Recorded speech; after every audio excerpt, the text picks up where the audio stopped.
Alright, welcome back to a new lesson with German with John Berlin.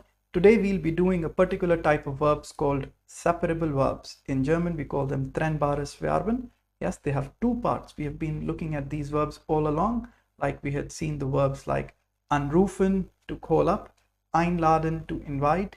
Yes, similarly there are many such separable verbs which we'll be doing in today's lesson. And let's get started without any further ado. So basically a verb which is separable verb has a prefix and the main verb, which is called the stem, maybe, which we could understand in English. So we will only use the stem of the verb. We'll put the prefix at the end of the sentence. For example, the sentence is Ich mache die Tür auf.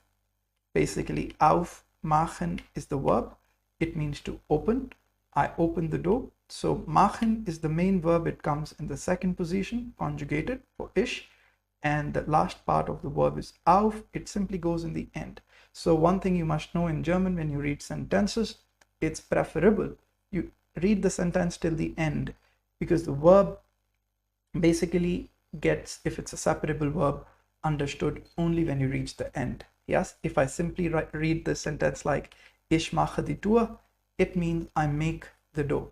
I'm literally making a door. But when I say Ich mache die Tür auf, it means I'm opening the door. Yeah, so you see the meaning changes with the Trennbare Verben. So let's find out some common separable verbs and the meanings. The first verb is machen, which is to make. As soon as you add auf to machen, like a prefix, it becomes to open. You add zu, it becomes to close. And you add an, it becomes to switch on an electronic gadget. Ausmachen, to switch off the electricity or something. Yes, perfect. Then we have the verb setzen, which simply means to put. Yes, but when you say absetzen, it means to put down. When you say aufsetzen, it's to put on, like a watch or your glasses. Yes, then you have ziehen, which is to pull. Yes, but when you say einziehen, it's like or you could write it like anziehen, which would be the correct translation. There's a little error there. Anziehen is to pull at, or it's like you are dressing yourself up with clothes by pulling clothes on your body, at your body. So it's anziehen, to dress. Ausziehen, you're pulling the clothes off. It's undressing. Yes, perfect. Stellen is to keep. Aufstellen is putting something for display.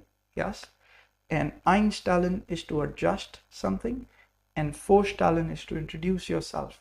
So you see the meanings completely change, and sometimes they're not easy to understand until and unless you know the real meanings. Okay, then the verb is laden, which means to load, practically load something. But when you say einladen, it means to invite. Yes, there is another verb, aufladen, which is like you charge your mobile with balance or your mobile with battery. It's aufladen. So that's an extra verb, a bonus you can try and remember. Okay, so I have some sentences for us. Let's find out which separable verb might fit in the best. So ich stelle das Radio auf 104.2 ein. This is already done. So basically, what does it mean? I set the radio at 104.2 frequency. Ich dash mir ein neues Hemd. Dash, perfect. What could it mean? Okay, perfect. So ich dash mir ein neues Hemd ein. Okay, so I wear a new shirt. Yes, I dress myself with a new shirt. So the verb to dress yourself is anziehen. So you'll conjugate the verb ziehen for ich ziehe. Now mir is for myself. We'll learn more in detail in the future lessons. Ein neues Hemd an, to pull at and dress yourself. Mark dash das Fenster. Dash, es war zu kalt. So it's too cold. What should Mark do? It must close the Fenster, close the window. Window is Fenster. So to close, you could learn is zumachen. So we'll say Mark macht das Fenster zu. Yes, es war zu kalt, it's too cold. Then we could say Joe dashed das Licht vor dem Schlafen dash.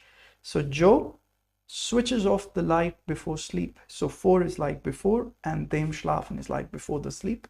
So let's switch off the light. What's the verb to switch off electricity? It's ausmachen. So we'll say Joe, we'll conjugate the verb machen for Joe. Joe macht das Licht vor dem Schlafen aus. Perfect. Now, Joe dash das Licht dash, es ist dunkel. Joe switches on the light, it is dark because it's dark. So basically he'll switch on again is anmachen, as you could see here.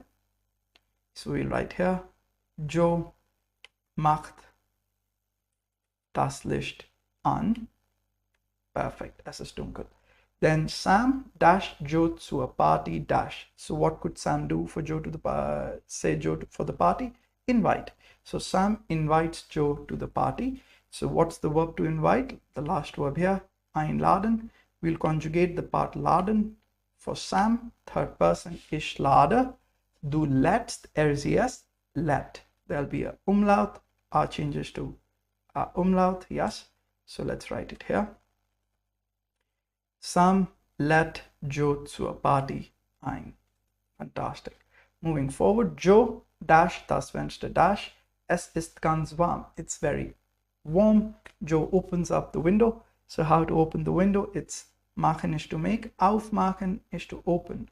So we'll say Joe macht das Fenster auf. Es ist ganz warm. Okay, now we'll talk about the last one. This is Sam dash einen Tannenbaum im Zimmer dash. So what is a Tannenbaum? It's a Christmas tree. Yes, your Christmas tree which you put up there in the Christmas time. So what he does, he puts the Christmas tree on display in the room. And how to put it on display? It's the verb aufstellen.